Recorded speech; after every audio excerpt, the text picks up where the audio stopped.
Hello everyone, welcome back to my YouTube channel. Today I'm doing a review of a lunch I had with subscribers and their friends in Hong Kong.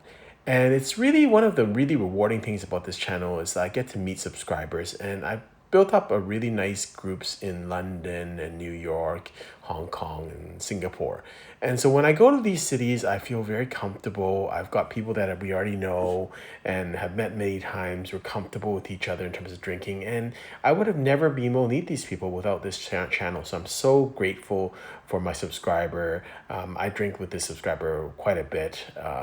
He comes to Vancouver sometimes. I go to Hong Kong, and he's introduced me to his friends. I've introduced him to my friends, and so it's really been great. A real lover of wines, and he's a great dude. So, it was really nice that he set this up. I drank with some of his friends who I've met before and some new friends, but it was just a nice lunch. So here we go. Quick video of the wines. We were at Jimmy's Kitchen in Hong Kong in Central. So it's an old school restaurant in serving really traditional Western food, but it's just been, I guess, renovated in the last 5 or 6 years. It closed during COVID and it reopened, I think, under different ownership. So the first wine, 1964 Troplong Mondot.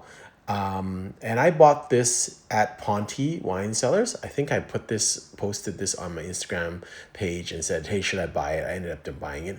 It was $2,280 in Hong Kong dollars, which works out to about 400 Canadian dollars. So great price if it's good. And it was. So we had each kind of couple of flights of wines, each two together. So this was the first wine. It worked out really well. It was actually a good bottle, well stored, and so that's all you can ask for bottles. That it gives them a chance, and that was very representative of the vintage. It's 1964 from my perspective.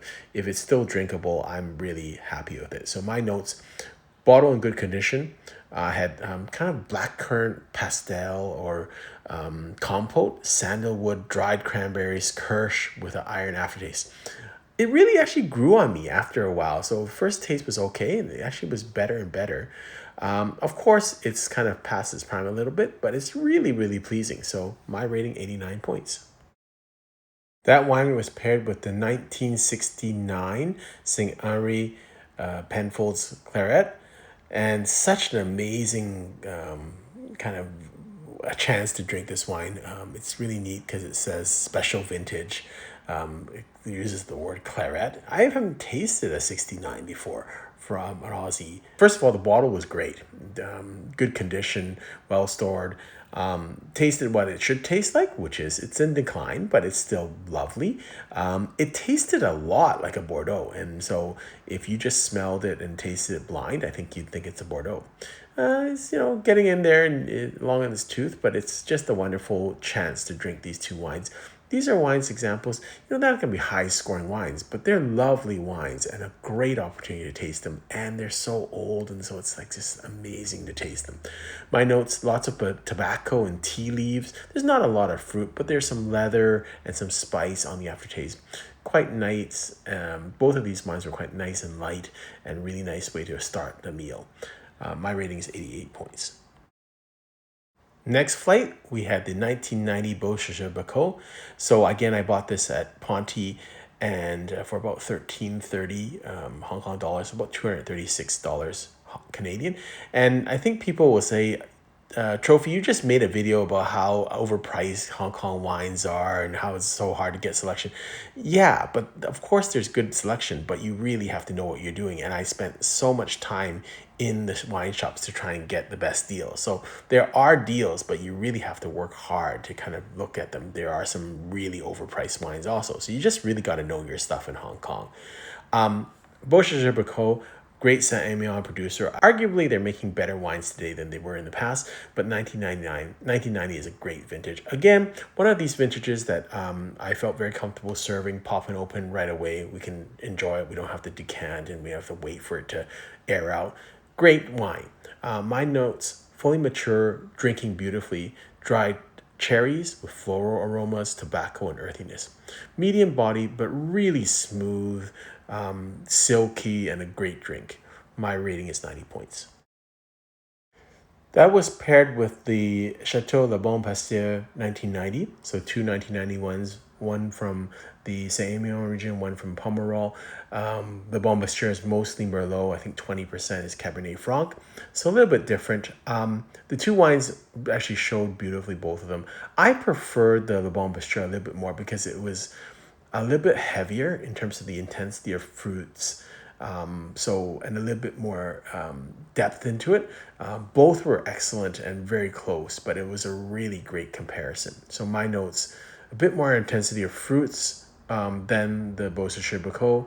It had plums and black cherry and tobacco. So very nice drink. My rating 91 points. Next wine is the 1966 Figeac.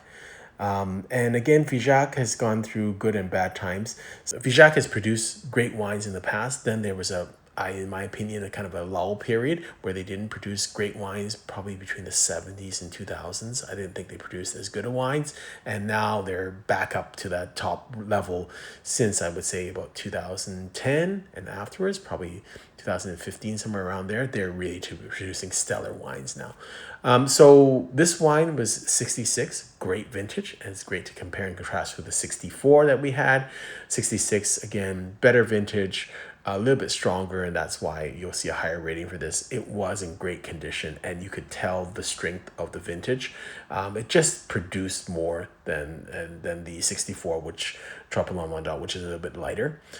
So I really enjoyed this. This was probably arguably tied for the wine of the night for me. So my notes: tobacco, cigars, tea leaves, forest loam. There wasn't a lot of fresh fruit, but it was dried fruit and then earthy. It also had some mintiness and leafiness, just in beautiful condition, and just a great drink. My rating was 93 points. And it was paired against the 1996 La Conseillante from Pomerol. And it was such a contrast because you've got a 66 and a 96, Saint-Emilion and Pomerol. And both of them have their own qualities. So the 66 is the subtleness, the 96 is the power. And this was the youngest of the wines that we had on the lunch. So amazing lunch comparatively to the other bottles, which were subtle, had a lot of strength. And so you get that lot of power, and then you get this kind of more fruit bomby nature compared to 60s wine. So it was really neat. But it was in beautiful shape, and I guess arguably this was as good as the Figeac. So very hard to tell. We were kind of struggling in the table. I think most people preferred the Conseillante, but I think there's some argument to be made which one was the wine of the night or the wine of the lunch. Really love La Conseillante as a producer. This was classic La Conseillante. Lots of purple fruit, violets on the aroma, showing beautifully, lots of tannin structure, lots of strength, black currants, coffee with exotic spice aftertaste.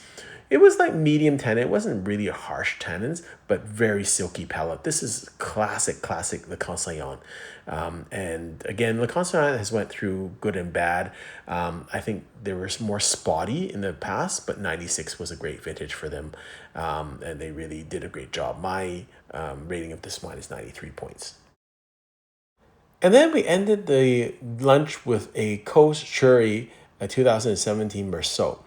And that's a really nice way to do this, kind of after all this heavy food and heavy wines, to kind of end with either a sparkling wine or a white wine. It really put a different emphasis on it. And I'll be honest, I've drank a lot of Coche in the past and never been very impressed with it. Thought it was always overpriced. I was really impressed with this, and I'm glad my subscriber brought it to serve at the end. And it gave me a new outlook on it, and now I will look for a Coche, especially Mersault. This was probably the cleanest Coche I've tasted. It was just simple, but really focused in terms of the flavors. I could put them out very clearly.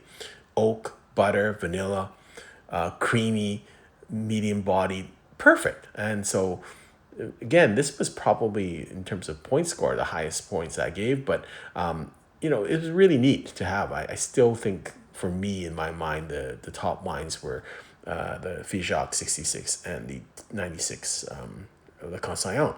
So I rated this 94 points. All in all, spectacular tasting. And some people might say, trophy, you rated all these wines like in the 90s, some in the 80s. How could this be a great lunch? I can tell you, sometimes you have a technical score and then you have how much you enjoy the wine. And I can tell you, I'd rather be at this lunch than a lunch where you were serving 100-point new wines. Because those are kind of commonplace, they're just big fruit. Technically, they're 100 points, but these have got so much character. They're so subtle. They're so unique. It's so amazing to taste old wines that are really tasting well and tasting the way they should be. The company was great. The food was great.